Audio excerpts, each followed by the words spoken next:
The frost on her windshield was thick enough to hide her face. At first I thought the old silver car had been abandoned behind Denny's Market. The store had closed an hour earlier, the parking lot lamps were humming, and snow was beginning to cover the tire tracks around it. Then a hand moved behind the glass. I stepped closer and saw a woman asleep in the driver's seat. Her coat was folded beneath her head. A gray blanket covered her knees. The back seat was packed with boxes, clothes, and a black instrument case.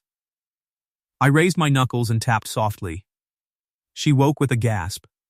Her hand flew toward the door lock. Her eyes found mine through the fogged window, wide and frightened. I lifted both hands. "I'm sorry," I said through the glass. "I didn't mean to scare you." She wiped a clear circle in the condensation. "I'm fine."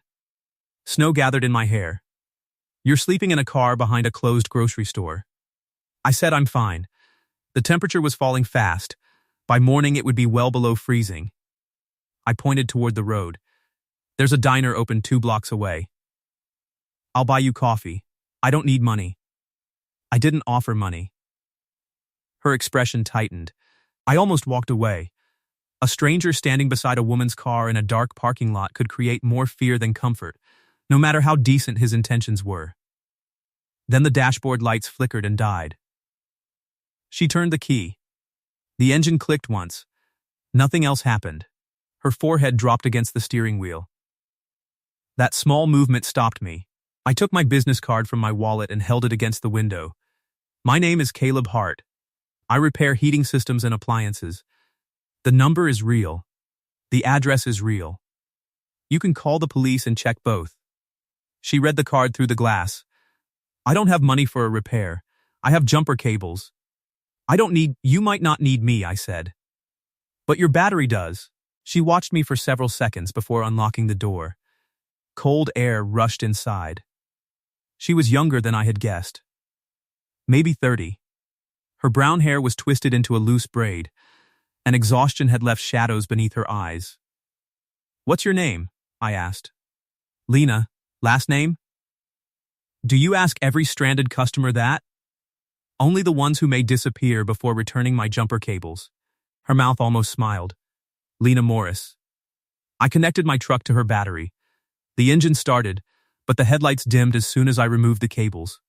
"Alternator might be failing," I said. "How long do I have?" 10 minutes. Maybe 30. "That's enough." "For what?" "To find another parking lot." The answer came without self-pity. That made it worse. Snow was settling on the shoulders of her coat. "You cannot sleep in this car tonight. I've done it before. Not in this weather. I know how to keep warm." The back window is cracked. She looked toward it. A piece of clear plastic had been taped over the opening. The wind pushed it inward with every gust. "I have a sleeping bag," she said. "You have a blanket. You inspected my car?" "I can see through windows." She folded her arms. "I appreciate the battery. You can go now." I should have left. Instead, I pointed toward the passenger seat. "Move those bags. I'll follow you to the diner." "I'm not going to the diner." "Then I'll follow you wherever you're going." That sounds threatening. It sounded better inside my head. A tired laugh slipped out of her. It lasted only a second, but it changed something between us. She moved 2 grocery bags from the passenger seat and found a pair of gloves. "Coffee," she said. "1 cup." "That's all I'm asking." It was not all I wanted to ask. I wanted to know how a woman with clean clothes, careful speech, and a cello in the back seat had ended up sleeping behind a grocery store. I wanted to know why she kept checking the rearview mirror. Most of all, I wanted to know why seeing her alone in that frozen car made the empty rooms of my house feel heavier than they had that morning. But questions can sound like demands when someone has nowhere safe to go. So I climbed into my truck and followed her red taillights through the snow. "My name is Caleb Hart. I was 33 that winter, and I lived in a narrow brick house on the edge of Maple Glen, Michigan. I repaired furnaces, refrigerators, washing machines, and almost anything else that stopped working after its warranty expired. The company belonged to me, though calling it a company made it sound larger than it was. Hart Home Repair consisted of one faded truck, a rented workshop, and an answering service run by my Aunt June whenever she remembered to charge her phone. My father started the business when I was 12. He taught me to listen before touching anything. Every machine complains differently, he used to say. The good repairmen hear the complaint before they reach for a wrench. He died 5 years before I met Lena. A heart attack took him in the workshop on a Tuesday morning. He had been repairing a woman's toaster because she could not afford a new one. After the funeral, I kept finding pieces of him everywhere. His coffee cup beside the drill press, his handwriting inside the service manuals, a pencil behind his ear and an old photograph taped above the workbench. The house had been his too. He and my mother bought it before I was born. She died when I was 9, so the place became a quiet world shared by two men who knew how to repair pipes, but not how to discuss grief. When Dad was gone, silence took possession of every room. I had once planned to change that. Her name was Rachel. We dated for 4 years and became engaged during the last one. She wanted to sell the brick house, move closer to Detroit, and build something that belonged to both of us. I kept delaying. First, I needed to settle the business accounts. Then I wanted to renovate the kitchen. Then the market was not right. The truth was simpler. Selling the house felt like losing my father again. Rachel stood beside my kitchen table one Sunday and removed her ring. "You keep leaving space for people who are gone," she said. "There's never any room left for anyone who is still here." She placed the ring beside my father's old sugar bowl. I did not ask her to stay. For 3 years after that, I worked late, slept badly, and told myself peace and loneliness were the same thing. They were not. The all-night diner was nearly empty when Lena and I arrived. A truck driver sat at the counter. An elderly couple shared a slice of pie in the back booth. Lena chose a table near the window where she could see her car. She removed her gloves but kept her coat buttoned. The waitress brought coffee. Lena wrapped both hands around the mug before drinking. "You live nearby?" she asked. 7 minutes away. "With your family?" "Alone," her eyes lifted. That was not an invitation. I didn't think it was. I added sugar to my coffee. "You? What about me? Do you live nearby?" "I live wherever my car starts." The waitress returned with a menu. Lena shook her head. "I'm not hungry." Her stomach answered for her. The truck driver glanced over. I opened the menu. "They serve breakfast all night. I cannot let you buy me dinner. You can buy the next one. There will not be a next one." Then I win. She stared at me. "Do you always argue this much?" "Only when I'm right." "That must be exhausting for everyone around you." I ordered eggs, toast, and potatoes for both of us before she could object again. When the plates arrived, she ate carefully at first. After several bites, hunger defeated pride. She finished everything except one piece of toast, which she wrapped in a napkin and slipped into her coat pocket. I pretended not to notice. "Where are you driving tomorrow?" I asked. "South, specific. It is accurate." "Do you have somewhere to stay?" She wiped her fingers. "I'll find something." "Hotel?" "Maybe. You said you couldn't afford a battery repair. That doesn't mean I'm helpless." I didn't say it did. She leaned back. "That is exactly how people speak when they think someone is helpless." "How should they speak?" "They should not ask so many questions." I nodded. "All right." Her expression changed, as if she had prepared for another argument and did not know what to do with surrender. We drank quietly. A snowplow passed outside. Its orange lights swept across her car. She glanced toward the black case in the back seat. "Cello?" I asked. "Yes, do you play professionally?" "I used to teach." "Music school?" "Private academy." "What happened?" Her hand tightened around the mug. "You agreed to stop asking questions. That lasted longer than I expected." She almost smiled again. The waitress brought our check. Lena reached for it, but I covered the paper with my hand. "I will pay you back. I believe you." "You shouldn't." "Why?" "Because you don't know me." That doesn't mean every bad possibility is equally likely. She put on her gloves. I should go. Your car won't make it far. I'll keep the engine running. It may stop while you're driving. I cannot leave it here. Everything I own is inside. The snow had grown heavier. Wind pressed against the diner windows. I thought about my house. 2 bedrooms. A lock on the guest room door. A wide couch in the living room. More blankets than one man needed because my aunt kept giving them to me every Christmas. I also thought about how frightened Lena had been when I touched her window. You can park at my place, I said. The driveway is covered by a security camera. You can sleep in the guest room and lock the door from the inside. Her face closed. No, you can call my aunt. You can call the police station. You can take a photograph of my license. No. There's a winter warning. I said no. I lowered my voice. All right.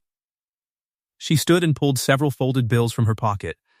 I pushed them back across the table. Keep it. I don't accept charity. Then consider it a loan. I don't know you. You know where I work.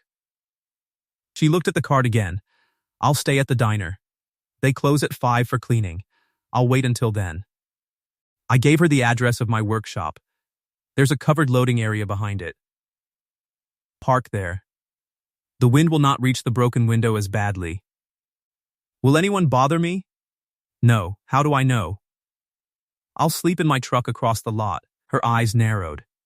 You would do that? I've slept in worse places during furnace emergencies. That makes no sense.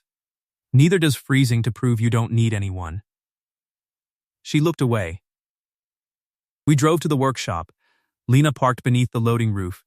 I parked 20 feet away, turned off my engine, and settled beneath an old wool blanket. At 2 in the morning, someone knocked on my passenger window.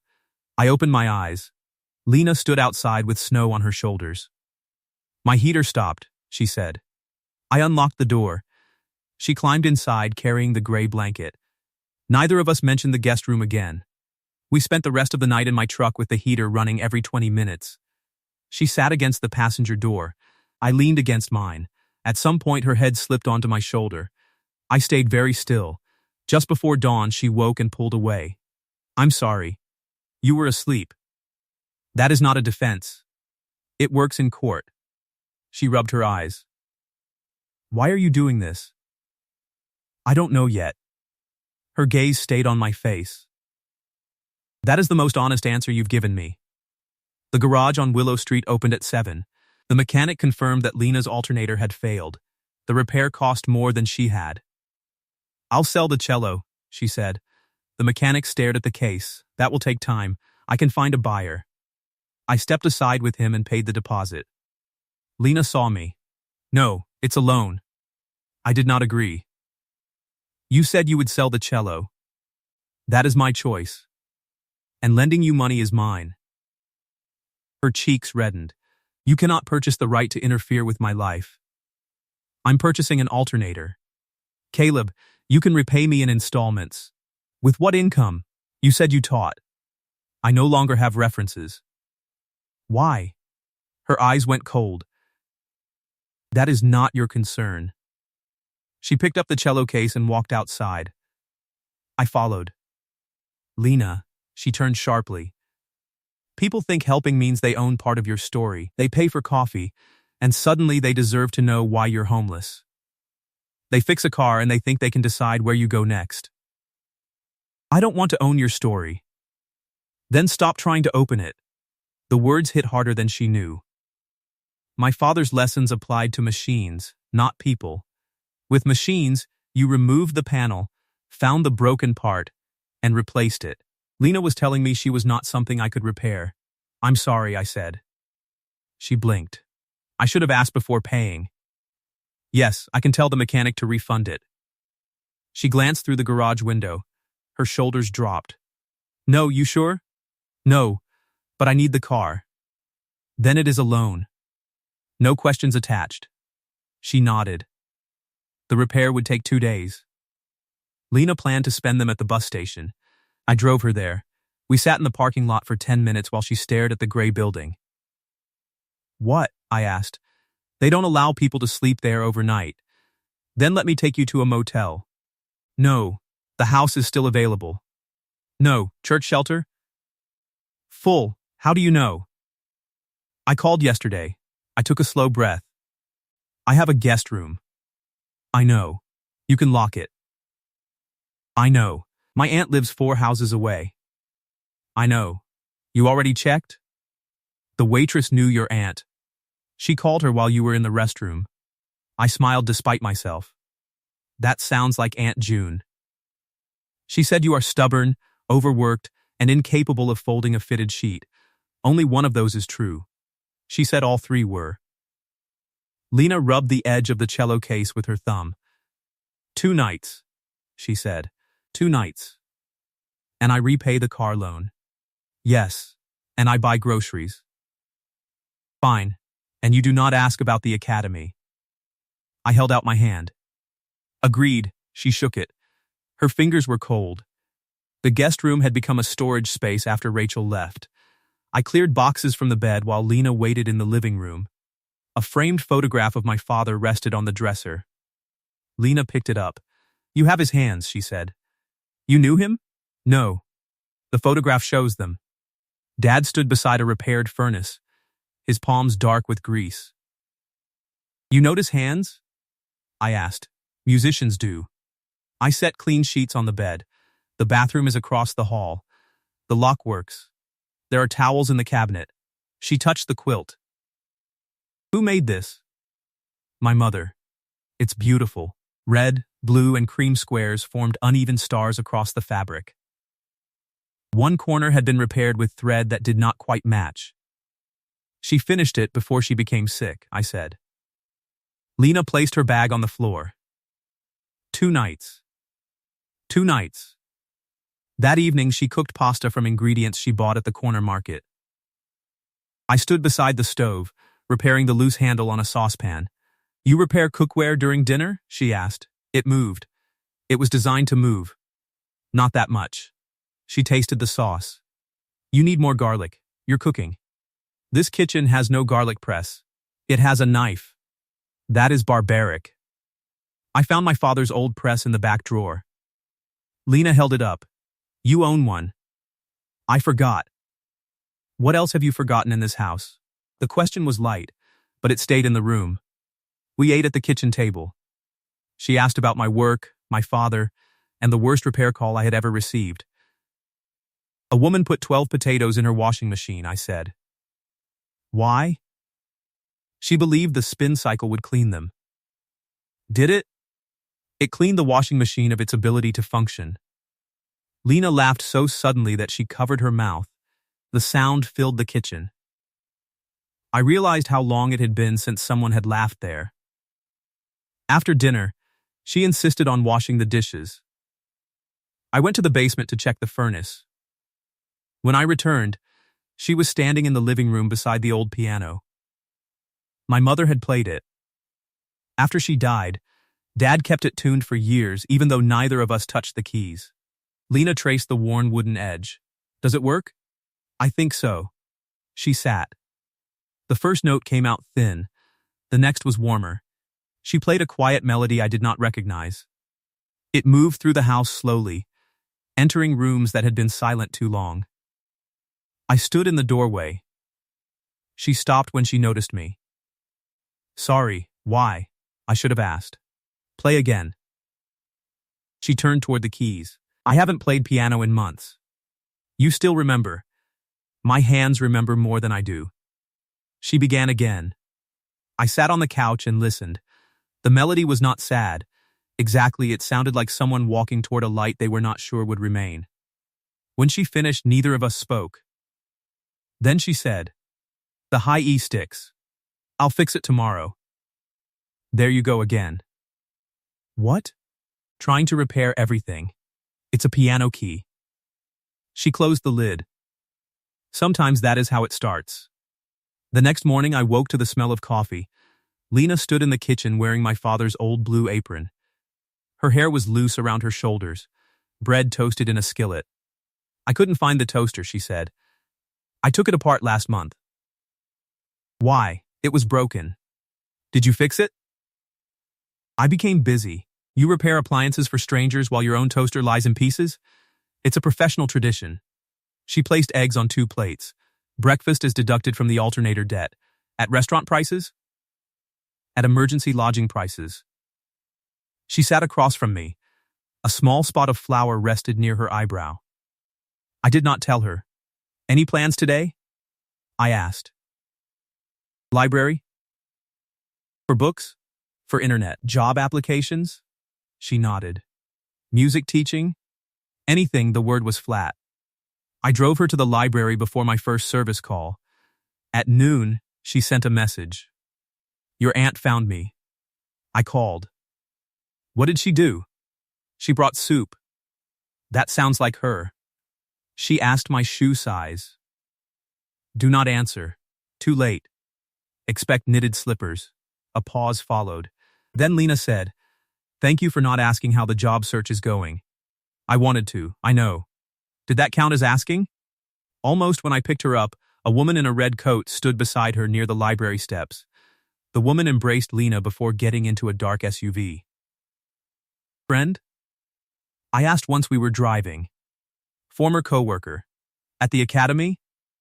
Lena stared through the windshield. I remembered the agreement. Never mind.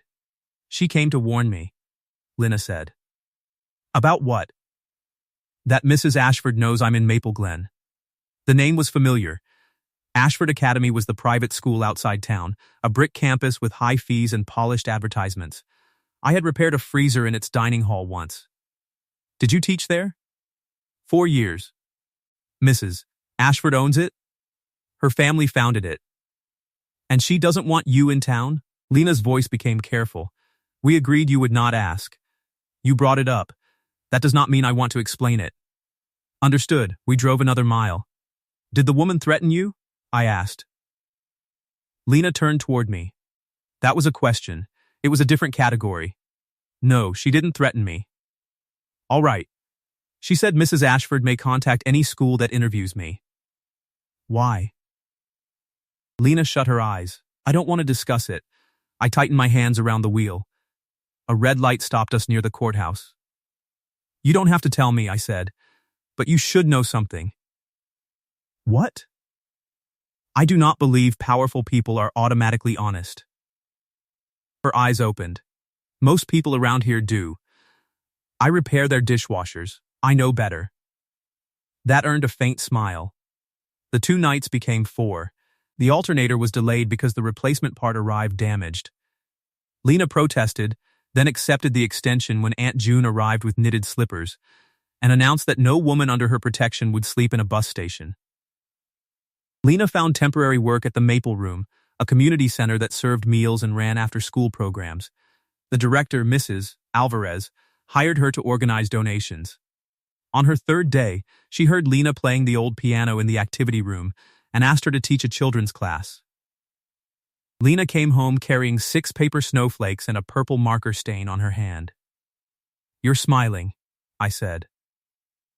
One of the boys called a quarter note a tiny chair. Was he wrong? Yes, you sound uncertain. She set the paper snowflakes on the kitchen table. The piano is terrible. 3 keys are dead. The pedal squeaks. I can inspect it. You repair pianos now? I repair objects that complain. She folded another snowflake. Mrs. Alvarez cannot afford much. I didn't mention a bill. That is why I'm mentioning one. You can add it to your debt. She pointed the scissors at me. I am tracking every dollar. So am I. Where? I tapped my forehead. That explains why the totals are imaginary. On Saturday, we repaired the community center piano together. I removed the front panel while Lena sat beside me and identified the notes that sounded wrong. Children wandered in and watched us work. A small girl named Mia asked whether Lena was my wife. Lena dropped a tuning wedge. No, she said quickly. Mia looked at me. Why not? I don't know, I answered. Lena stared at me. Mia accepted the answer and ran away. You could have said we barely know each other, Lena whispered. We know each other better than I know most people. That is not difficult. You spend all day with furnaces. Furnaces are reliable. She handed me a screwdriver, then marry one. I haven't found the right size ring. Her laugh came softly. That afternoon she played while the children sang. I stood near the doorway and watched her. Lena did not become a different person at the piano. She became more completely herself. Her shoulders relaxed. Her voice grew steady. Every child received her full attention, whether they sang beautifully or shouted the words half a beat late. Mrs. Alvarez joined me. She is gifted, she said. I know. Does she? I did not answer. At home, Lena placed one of the children's snowflakes in the kitchen window. Temporary decoration, she said. Of course. She added a second one the following week, then a third. Her 2 nights became 12. The guest room began to show signs of a person living there. A hairbrush beside the mirror, music books stacked near the bed, a yellow sweater hanging from the door. Her wildflower mug appeared beside my blue one. Neither of us discussed a departure date. We formed habits without admitting they were habits. Lena brewed coffee. I warmed her car before she left for the community center. She packed extra sandwiches in my lunch because she said no adult should survive on crackers from a gas station. At night, she played the piano while I completed invoices. Sometimes we talked until midnight. Sometimes we sat without speaking. The silence around Lena did not feel empty. It felt shared. One evening, I repaired the clasp on her cello case. She watched from the couch. Do you know how old that is? She asked. The case? The cello. No, 106 years. I stopped turning the screwdriver. You left it in a freezing car? I had nowhere else. Was it insured? Not anymore. Why not? She lowered her gaze. I stopped paying. I inspected the wooden instrument carefully. A small engraved plate inside the case read E.M. Ashford Academy Award for Excellence. What does the E stand for? I asked. Eleanor, Mrs. Ashford gave you the cello? Her husband did. He believed every teacher should own an instrument worthy of the work. What happened to him? He died 2 years ago. And Eleanor took over? She had always managed the school. Lena closed the case. That is enough history. Before bed, she placed an envelope on the kitchen counter. The Ashford Academy seal was printed in the corner. She did not open it. The next morning it was gone. 3 days later, I came home early and found Lena packing. Her clothes were folded inside 2 bags. The music books had disappeared from beside the bed. What happened? Nothing. People don't pack because of nothing. My car is repaired. It has been repaired for a week. I should have left then. Why didn't you? She folded the quilt back across the mattress. That was a mistake. The sentence entered me like cold air. Did I do something? No, then why are you leaving? Mrs. Ashford contacted the community center. My anger rose immediately. What did she say? That I was dismissed for financial misconduct. Were you? Lena's face hardened. No, then tell Mrs. Alvarez I did. And? She believes me. But Ashford Academy funds one of the center's meal programs. Eleanor reminded her of that. She threatened children's meals to get rid of you? She called it a review of charitable partnerships. What happened at the academy? Lena lifted her suitcase. Move. No, Caleb, you don't have to tell me every detail, but you are not walking out because someone powerful told a lie. You cannot decide that. You're right, but I can ask you not to run before the truth gets a chance. She set the suitcase down with a hard thud. You want the truth? Yes. I was engaged to Eleanor Ashford's son.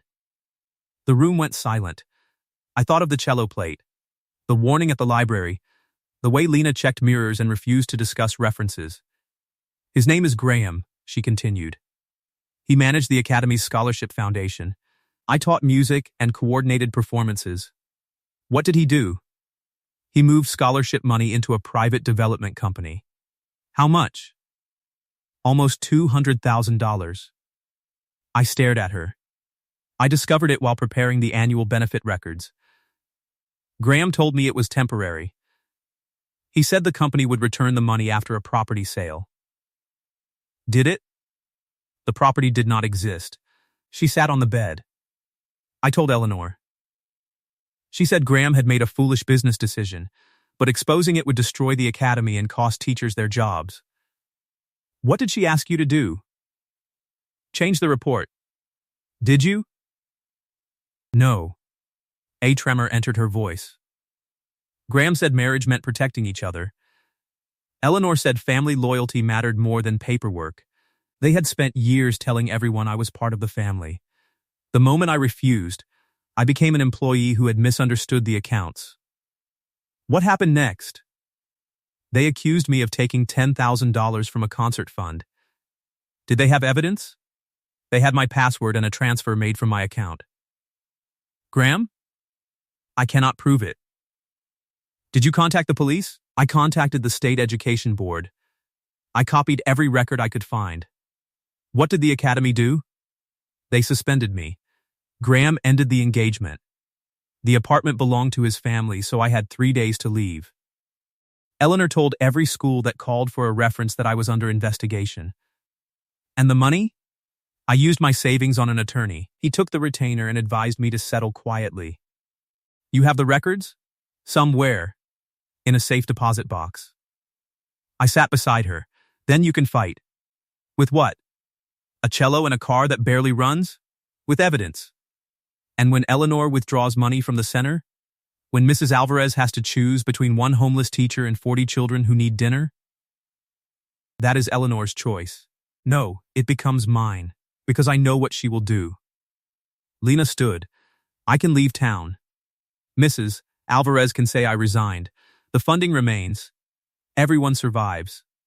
Except you. I have survived worse. That does not mean you should keep volunteering. Her eyes filled. You don't understand what it is like to watch people regret helping you. I won't. You cannot promise that.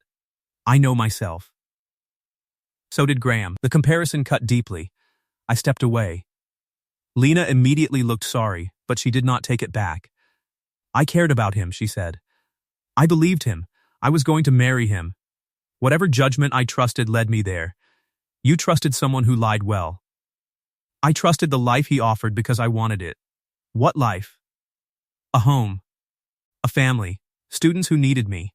A place where I mattered.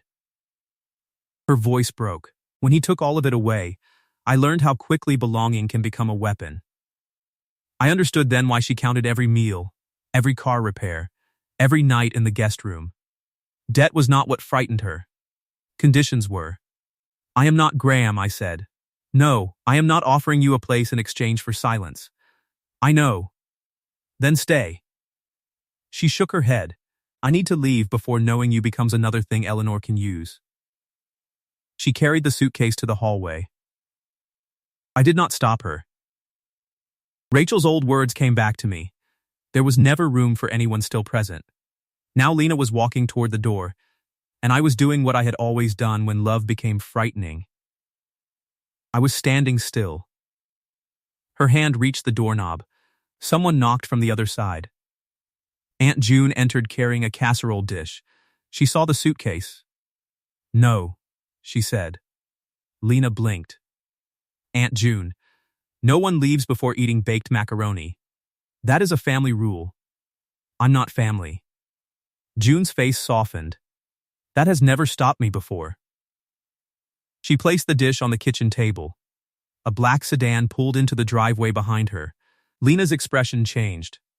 Eleanor, a woman in a cream coat, stepped from the car. She was in her late 50s, elegant and composed, with silver hair pinned neatly behind her head. Grief had carved lines around her mouth, but nothing about her seemed weak. She entered when Lena opened the door. Miss Morris, she said. Mrs. Ashford? Eleanor glanced at me and Aunt June. I requested a private conversation. You came to my house, I said. Then you are Mr. Hart. Yes, she removed her gloves. I understand you have provided Lena with lodging. Lena stiffened. I am standing here. Speak to me. Eleanor turned toward her. I came to offer a final resolution. She placed a folder on the table. The academy will withdraw its complaint. Graham will assume responsibility for the missing concert money. You will receive 3 months' salary and a neutral employment reference. What do you want? Lena asked. You will sign a confidentiality agreement and withdraw your report to the education board.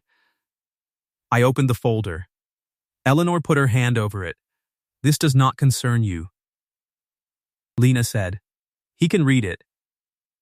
Eleanor's eyes moved between us. Lena, you once understood that the academy is larger than any one person. I understood that children needed music. They also need teachers, classrooms, and scholarships. If the foundation records become public, donors will leave. The school may close. Graham stole from those children. My son made a reckless decision while trying to finance an expansion. He created a false property company. He believed the investment would succeed, and when it didn't, Eleanor's composure cracked slightly. He panicked. So you blamed me. I protected what my husband spent 40 years building. There was the fear beneath the power, not fear of embarrassment alone, fear that her husband's life work would collapse under their son's failure. Eleanor looked toward the old piano. My husband died believing that school would continue after us. I buried him and discovered that Graham had endangered everything. I had weeks to choose between exposing my only child or protecting hundreds of students. You chose to destroy me, Lena said. I chose the school. You keep saying those are different things. Eleanor's voice lowered. I did not expect you to lose your housing. You owned the apartment. It belonged to the foundation. You gave me 3 days. I believed you would return to your sister. I don't have a sister. Eleanor went still. Graham told us. Graham told you what made removing me easier. Eleanor sat in the nearest chair. For several seconds, she said nothing. Aunt June moved the casserole farther from the folder, as if legal corruption might spoil the cheese. Lena opened the agreement. Will Graham admit what he did? Privately to the board? No. To the teachers? No. To the parents? No, then nothing changes. The money will be restored. By whom? Eleanor's eyes dropped. Me. Lena closed the folder. I won't sign. Eleanor's face hardened again. Think carefully. You have no position, no home of your own, and no attorney willing to take this further. She has a home, I said. Lena turned toward me. Eleanor gave the suitcase a pointed glance. It appears temporary. I felt anger, but I kept my voice calm. That is not for you to decide. Eleanor stood. Mr. Hart, kindness can feel noble when the cost is small. Wait until the academy's attorneys question you, your customers receive calls, and your business becomes attached to an accusation of theft. You threatened my business? I described a likely consequence. Lena stepped between us. Leave him out of this. That is impossible now. Eleanor put on her gloves. You have 48 hours. After that, the academy will proceed with its complaint against you. She left the folder and walked out. Aunt June watched the sedan disappear. I dislike that woman, she said.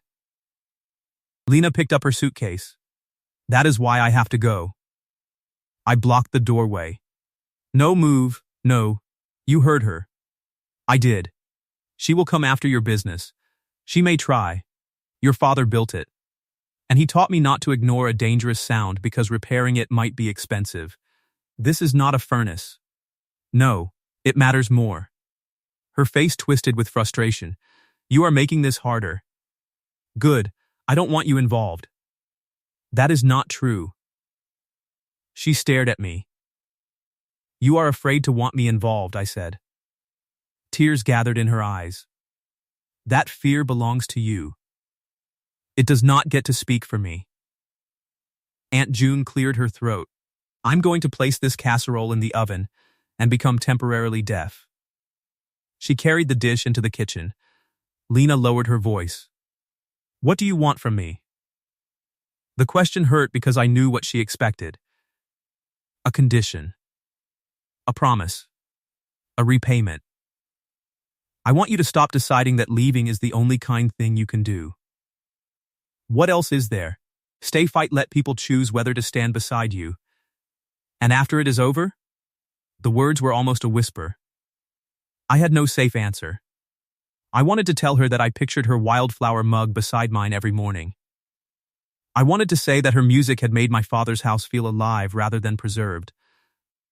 But Rachel had accused me of leaving no space for the living, and part of me still feared that wanting Lena here was only another way of filling grief. I don't know, I admitted. Pain crossed her face. She nodded. That is why I need to go. This time, I moved aside. Lena stayed at the community center that night. Mrs. Alvarez gave her a folding bed in the office and promised the academy funding would not influence her decision. The next afternoon, the funding was suspended. Mrs. Alvarez called me. They say it is a temporary audit, she said. I know what it is. Will you ask Lena to leave? No. But she is packing anyway. I drove to the center. Lena stood in the music room, placing sheet music into a box. Children's drawings covered the walls. One showed a woman at a piano beneath the words, Miss Lena makes music happy. You came, she said. Mrs. Alvarez called. She shouldn't have. She cares. That is becoming a problem. I lifted the box from her hands. Where will you go? Chicago? Do you have work? No. Housing? No. Then what changes? No one there knows me. I do. She turned away. That is what I cannot handle. Why? Because I care what happens to you. I set the box down. Say it again. No, Lena, she faced me. I care about you, she said. I care about your stupid broken toaster and your blue mug. I care about the way you pretend every service call is urgent because you hate going home to an empty house. I could not speak. I care about the piano, she continued. I care about your aunt and her terrible slippers. I care that you warm my car before I leave. I care that your house started feeling safe, and I hate that because safe places can be taken. I am not taking it. You might change your mind. So might you. That is different. Why?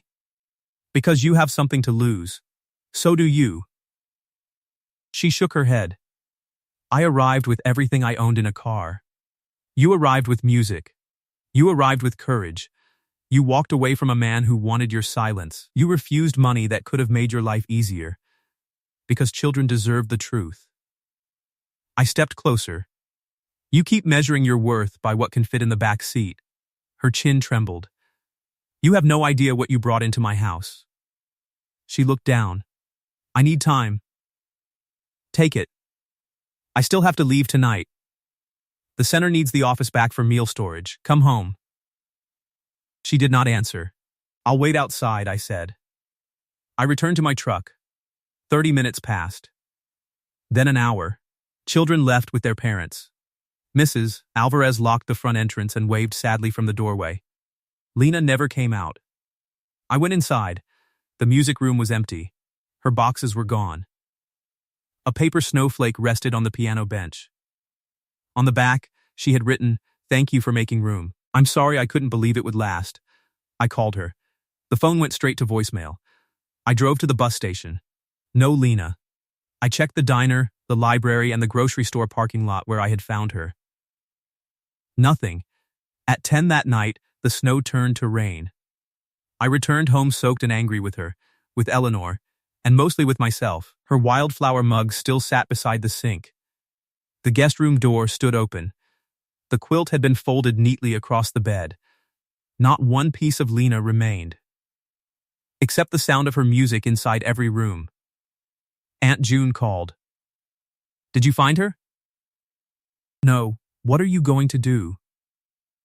I don't know. That woman left because she thinks she is protecting you. I know, and you let her believe she had no reason to stay after the trouble ended. I told her I didn't know what would happen. That was honest. It was also cowardly. June was quiet. Then she said, "Your father kept your mother's shoes beside the back door for 9 years after she died."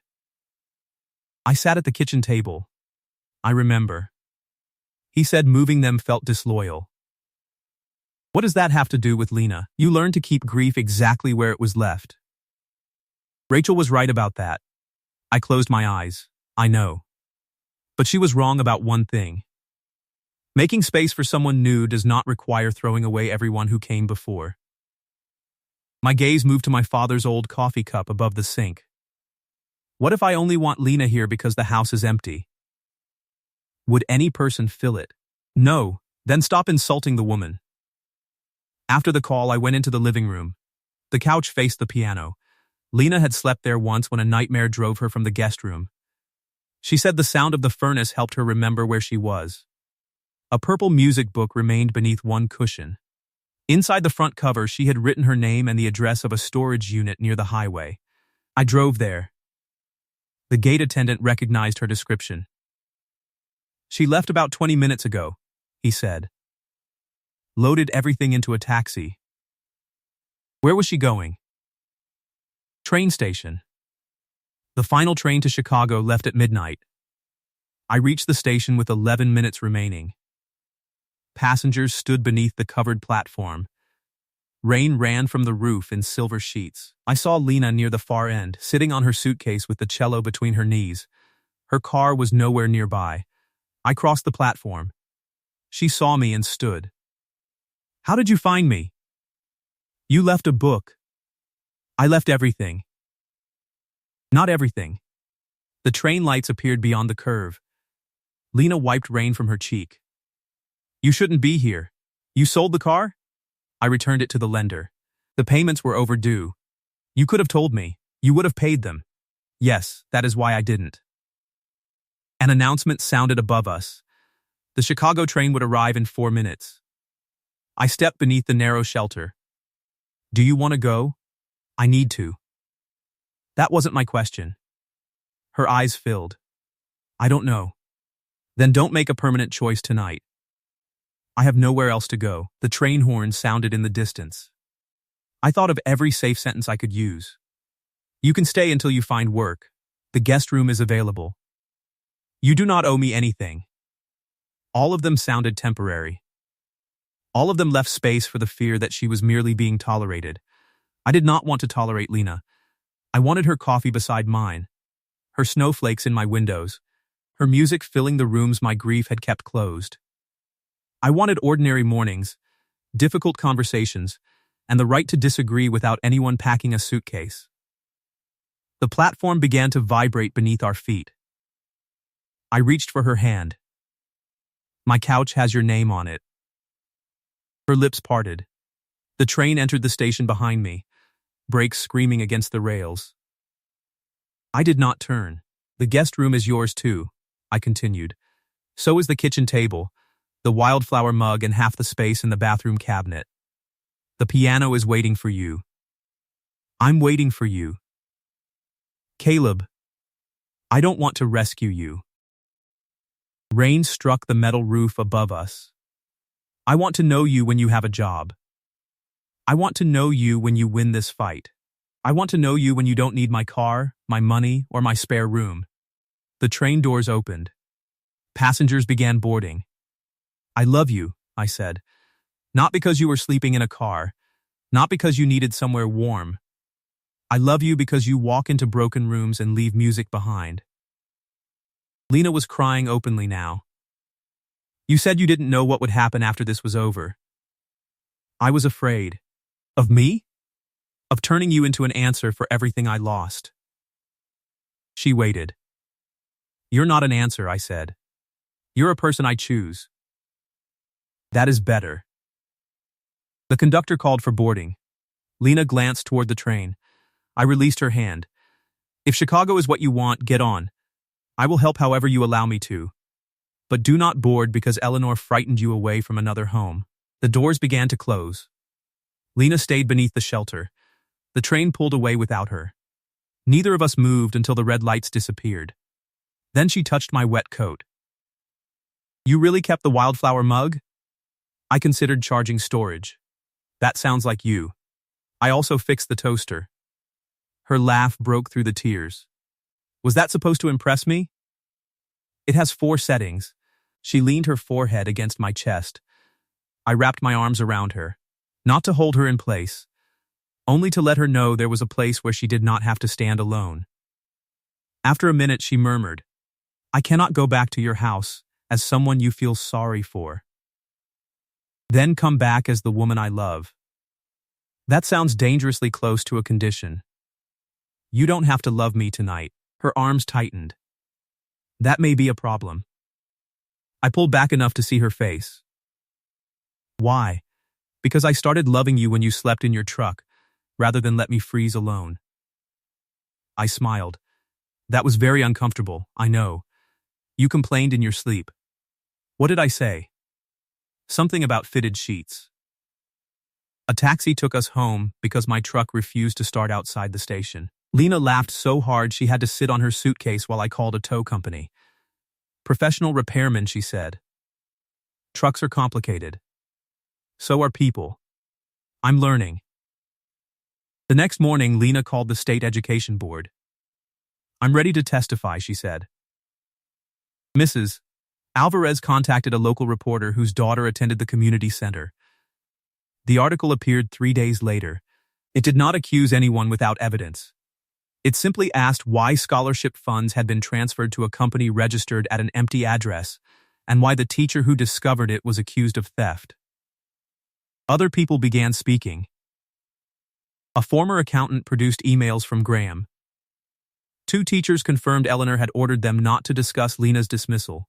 A donor provided records showing that the concert money had been transferred using Lena's account after she had left the campus. The Academy Board hired an independent investigator. Eleanor resigned as director. Graham admitted creating the company and using Lena's login.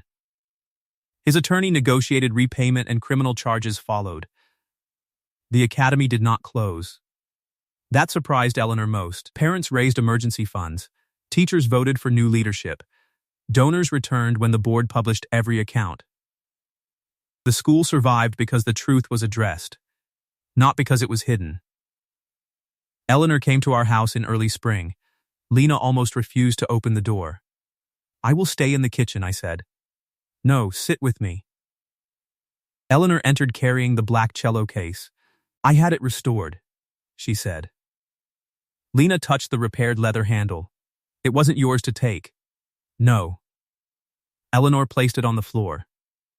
My husband selected that instrument for you. He said you could make frightened children believe their voices mattered. Lena's eyes filled. Why are you here? To apologize. Eleanor's hands trembled slightly. I told myself I was protecting his school.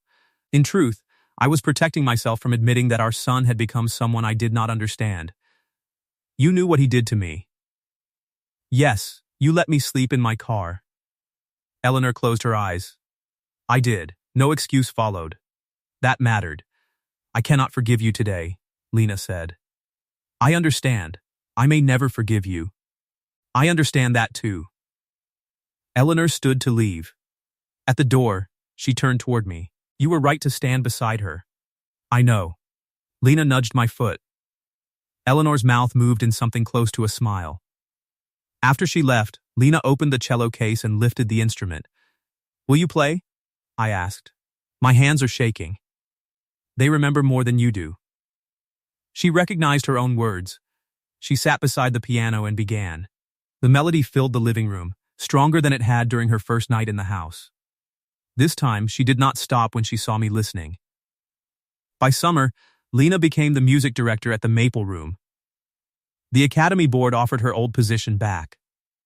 She declined but agreed to teach one scholarship class each week after the school created a public fund named for Eleanor's husband. Lena never accepted the salary Eleanor had once offered in exchange for silence. She accepted a written apology and used it when schools requested references. The community center converted an unused storage room into a music studio. I repaired 12 donated instruments. Aunt June organized a bake sale and frightened 3 local businesses into buying new chairs.